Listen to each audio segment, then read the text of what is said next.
There's a reason why people call Sophie Cunningham MAGA Barbie, and people are starting to fill the arenas to watch her and Caitlin Clark. She's not apologizing for saying that there should be no men in this woman's sport. It's caused an absolute crisis, and people are losing their mind. Photo of Brittney Griner with a full beard after being released from a Russian prison. The WNBA's Brittney Griner is a man. Brittney Griner files for divorce from wife. That's not a woman. That's not a female. That's not even a trans person. That is a man. Every player should be subjected to a DNA test to prove that they're women. Brittney Griner. Welcome to the Clark Update. I'm back with another exciting and interesting video. We've talked about Brittney Griner in our previous videos, but today's video is completely different and even more interesting. We're diving into a controversy that has sparked major discussion among WNBA fans involving Benny Johnson's comments, Sophie Cunningham's reaction, and the latest developments surrounding the story. So, make sure you watch until the end because there's a lot to unpack. Let's get right into it. The epicenter of the WNBA's current cultural and administrative earthquake is shifting more quickly than league administrators could have predicted. This is why the WNBA this is not going to go away. This issue is not going to go away. They're in such a bad position here. Caitlin Clark, they have cultural power.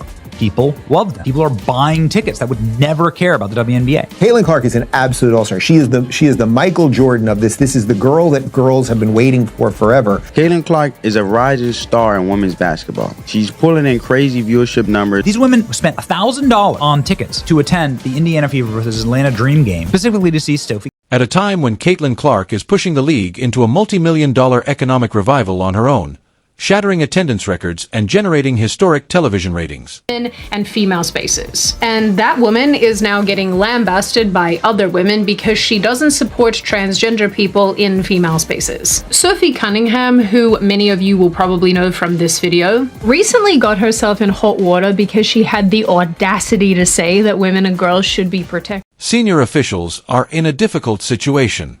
Sophie Cunningham, a guard for the Indiana Fever, started national movement by demanding that female athletes not have to play against biological men, and by taking a strong, unyielding stand to preserve women's sports and private areas. Why people call Sophie Cunningham MAGA Barbie, and people are starting to fill the arenas to watch her and Caitlin Clark. WNBA star Sophie Cunningham, who plays guard for the Indiana Fever, when an ESPN feature quoted her opposition towards biological men competing in women's sports. She said she wanted to protect young girls, both on court as well as in the locker room, calling her position kind of common sense. It has every... Fans nationwide rallied by packing arenas to support both Cunningham and Clark, despite attempts by mainstream media experts to quiet her with harsh criticism. League run by women decided a shirt wearing saying "for the girls" was too offensive. Meanwhile, State Farm Arena put up a pro-trans message on the big screen, but won't allow the shirt the state's basic biological.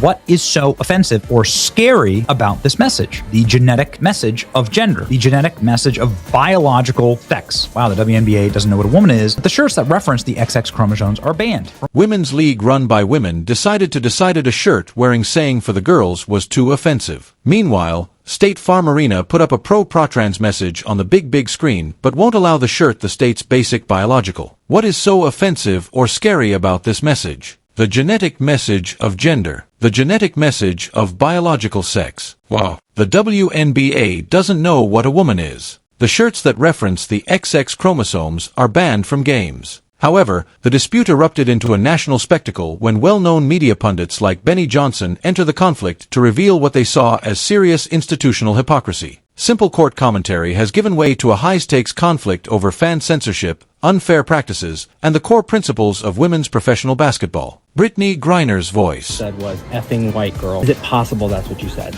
No, would never say that. Brittney Griner called Caitlin Clark trash and effing white girl. Trash, effing white girl. Brittney Griner, who I can't stand, sad that she's a Baylor grad. She called her a trash expletive white girl. That was the lip reading. Yes, trash white. During a wild game between the Indiana Fever and the Atlanta Dream at State Farm Arena, Caitlin Clark and Sophie Cunningham's immense cultural force was on full display. In order to witness Clark's generational playmaking talent and to support Cunningham, thousands of fans paid top cash. But the incident soon became an administrative nightmare for league security. T-shirts during overtime and told us we had to leave. And this is for the girl. Or cover our shirts. This just happened. Where were you sitting? Floor 4-3 row C. Yeah. Third row of floor 3. And how much were your seats? $1,000 each around. Yeah. And we did nothing. Like we were just sitting there. I didn't make signs. During overtime, a number of spectators wearing XXXY brand t-shirts with a straightforward message for the girls in support of female athletic integrity were accosted by stadium employees and told to conceal their shirts or leave the area. The WNBA and the Atlanta Dream were forced to make official public remarks acknowledging that security should never have restrained those fans after the harsh enforcement caused an instantaneous viral uproar on social media that received millions of views.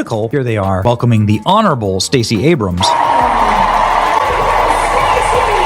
The Honorable Stacey Abrams. Well, what has she done that's honorable? What's dishonorable is that at that same game, a mother wore a XXXY Athletics for the girls with her daughter apparel. This is a brand that, of course, is defending women in women's sports, and she got kicked out of the game. And you can see there somebody a fan flipping them off, whether this is a board member, potentially. Look at this.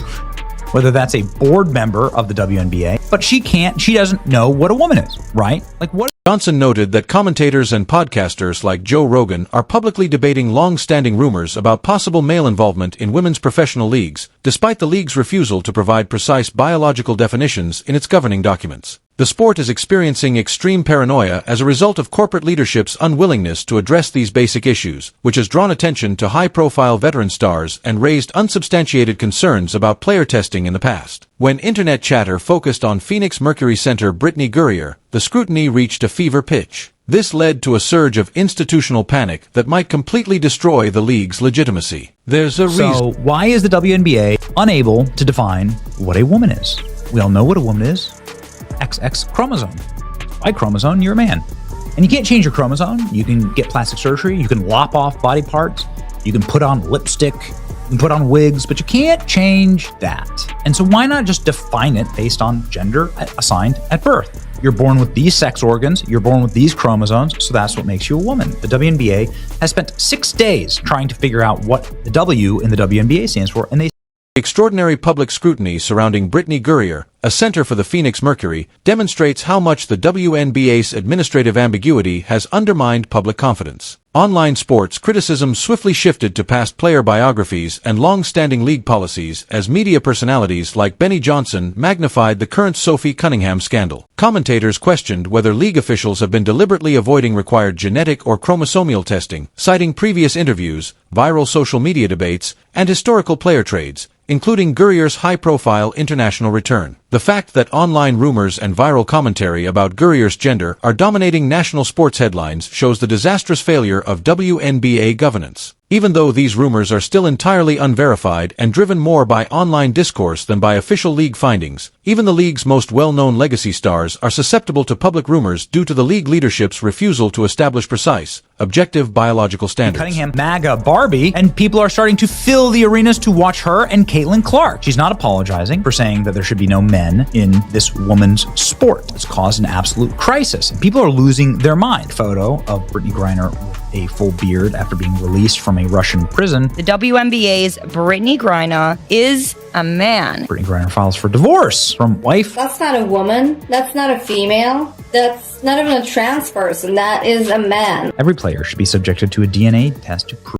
Caitlin Clark is the perfect example of what makes women's professional basketball genuinely exceptional in the midst of this administrative storm. Clark's remarkable ascent has never been the result of performance platitudes or political posturing. It is solely based on extraordinary talent, unwavering work ethic, and exceptional skill. Millions of new ardent fans have joined the sport thanks to her deep logo threes, amazing court vision, and ferocious competitive attitude. Clark has packed historic NBA arenas, increased team valuations on his own, and demonstrated that fans are willing to support real athletic brilliance. Every time Clark takes the court, she bears the responsibility for the sport's cultural and commercial future as league management struggle to handle PR problems and avoid difficult choices. In the end, the WNBA needs to acknowledge that it can no longer use hypocrisy or intimidate supporters who support the preservation of female athletes. The public is calling for total openness, fair competition, and common sense, as evidenced by the recent security errors at State Farm Arena and the backlash against Sophie Cunningham. The league's governing documents need to be updated right away by executives in order to provide precise, impartial biological standards that protect female athletes and restore the sport's integrity. The league owes it to Caitlin Clark and Sophie Cunningham, as well as every athlete on the court, to safeguard the sport they have fought so hard to create. They have given fans a voice and infused women's basketball with previously unheard of intensity. What do you think of Benny Johnson's remarks and the current controversy surrounding WNBA eligibility regulations? Do you think senior leadership can handle the situation, or should the league mandate clear biological testing right away to protect female athletes? Post your opinions in the space provided for comments below. For more consistent, fact-based WNBA analysis, hit the like button, subscribe to the channel, and enable notifications. And that is exactly where this entire conversation leaves us. What started as a debate surrounding Sophie Cunningham and her outspoken views has now become something much bigger than one player, one team, or even one controversial game. It has turned into a national conversation about the future of women's basketball, rules governing the sport, the rights of fans, and the responsibility leagues have when emotions and politics collide with professional competition. Whether you agree with Sophie Cunningham or strongly disagree with her, one thing is impossible to ignore: people are paying attention. Fans who may have never watched a WNBA game before are suddenly talking about the league, buying tickets, debating its policies, and filling arenas to watch stars like Caitlin Clark and Cunningham. That kind of attention is incredibly valuable for any professional sports organization. But attention also comes with responsibility. The controversy surrounding fan removals for the girls' apparel and the broader debate over eligibility rules has raised serious questions about consistency. Fans want to know what the rules are, why those rules exist, and whether they are being applied fairly to everyone. At the same time, athletes deserve an environment where they can compete without being reduced to viral controversies, online rumors, or personal attacks. And this is where the discussion surrounding Brittney Griner needs to be handled carefully. There are numerous claims circulating online about Griner, but viral posts, commentary, edited images, and social media speculation are not the same thing as verified evidence. Those allegations should not be presented as established facts without reliable confirmation. Whatever someone's opinion may be about WNBA policies, the strongest argument is always the one based on evidence, official rules, and transparent standards, not rumors. That distinction matters because the WNBA is facing a unique moment in its history. Caitlin Clark has helped bring enormous attention to women's basketball. Her shooting range, passing ability, competitive mentality, and connection with younger fans have made her one of the biggest names in the sport. And when a player becomes that influential, everything surrounding her becomes amplified. Every game gets more attention. Every controversy gets more clicks. Every statement can become a headline. That is why league leadership has an opportunity right now. Instead of allowing confusion to dominate the conversation, the WNBA can provide clarity. Instead of letting social media define the rules, the league can explain its policies publicly and consistently. Next voice, next voice. And instead of allowing fans, players, commentators, and organizations to talk past one another, officials can create a transparent framework that addresses eligibility, competitive fairness, and fan conduct in a way that everyone can understand. Because at the end of the day, this is supposed to be about basketball. It is about the athletes who spend years training for the